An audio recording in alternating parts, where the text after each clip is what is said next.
Emmanuel. আজকে নির্ধারিত বাক্যাংশ আদিপুস্তক তার ১৩ অধ্যায়ের ১ থেকে ১৩ পদ। এখানে আমরা দেখতে পাই যে অব্রাহাম এবং লোট তারা দুজনেই ঈশ্বরের আশীর্বাদে তারা প্রচুর ধনী হয়ে উঠেছিল এবং তাদের পশুপাল এটা এত বৃদ্ধি পেয়েছিল যে সেই কারণে তাদের দুজনের রাখালদের মধ্যে কিছু ঝামেলা তৈরি হয়। তখন অব্রাহাম লোটকে বললেন, এসো আমরা আলাদা হয়ে যাই, তুমি বাঁ দিকটা বেছে নিলে আমি ডান দিকে যাব, আর ডান দিকটা বেছে নিলে আমি বাঁ দিকে যাব। এখানে অব্রাহাম তার ভাইয়ের ছেলে লোটকে সে সম্পূর্ণ স্বাধীনতা দিয়েছিলেন যেন সে তার নিজের মতো করে পছন্দ করে জায়গা বাছাই করতে পারে। লোট চোখ তুলে দেখলেন এবং জর্ডন নদীর দক্ষিণ উপত্যকা তিনি দেখলেন। সেখানে জায়গাটা খুবই সুন্দর ছিল, সবুজে ভরা, হয়তো দক্ষিণা বাতাস সেখানে বইছে, দেখতে যেন পরম দেশের মতো। আর তাই তিনি সেই জায়গাটাই বেছে নিলেন। কিন্তু বাইবেল বলে সেই জায়গা ছিল সদম শহরের বেশ কাছে, যেখানে মানুষ ছিল দুষ্টতায় পূর্ণ এবং সম্পূর্ণ ঈশ্বর বিরোধী।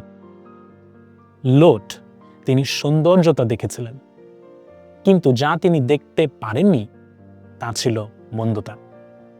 সৌন্দর্যতার আড়ালে কি মন্দতা সেখানে লুকিয়েছিল সেটা তিনি দেখতে এবং সেই বিষয়ে অবগত হতে তিনি ব্যর্থ হয়েছিলেন। আমাদের জীবনেও অনেক সময় এমন সিদ্ধান্ত আসে, হয়তো কিছু সুযোগ, কিছু মানুষ, কিছু সম্পর্ক, কোনো জায়গা যা দেখতে খুব ভালো লাগে, দেখে মনে হয় যে এটা একটা ভালো সিদ্ধান্ত, কিন্তু সবকিছু দেখতে ভালো হলেও তা ঈশ্বরের দৃষ্টিতে ভালো নাও হতে পারে। এবং লোটের ক্ষেত্রে ঠিক তাই হয়েছিল। লোট তার নিজের দৃষ্টির উপর ভরসা করেছিলেন, কিন্তু অন্যদিকে অব্রাহাম তিনি ঈশ্বরের দৃষ্টির উপর ভরসা করেছিলেন।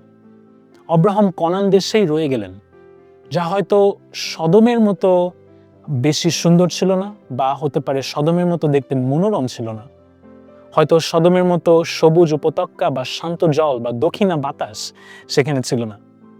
কিন্তু তবুও অব্রাহাম তিনি নিজের ছোট দৃষ্টিতে নয়, বরং ঈশ্বরের বৃহৎ দৃষ্টিতে এবং তার পরিকল্পনার উপর তিনি নির্ভর করেছিলেন এবং কনানেই থাকার সিদ্ধান্ত নিয়েছিলেন।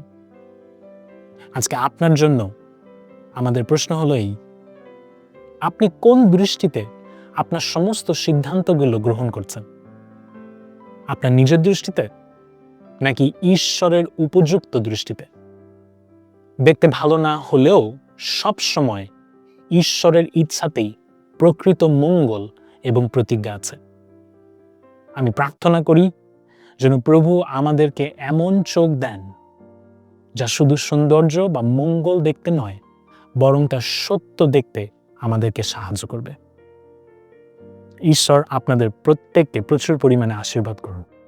ধন্যবাদ।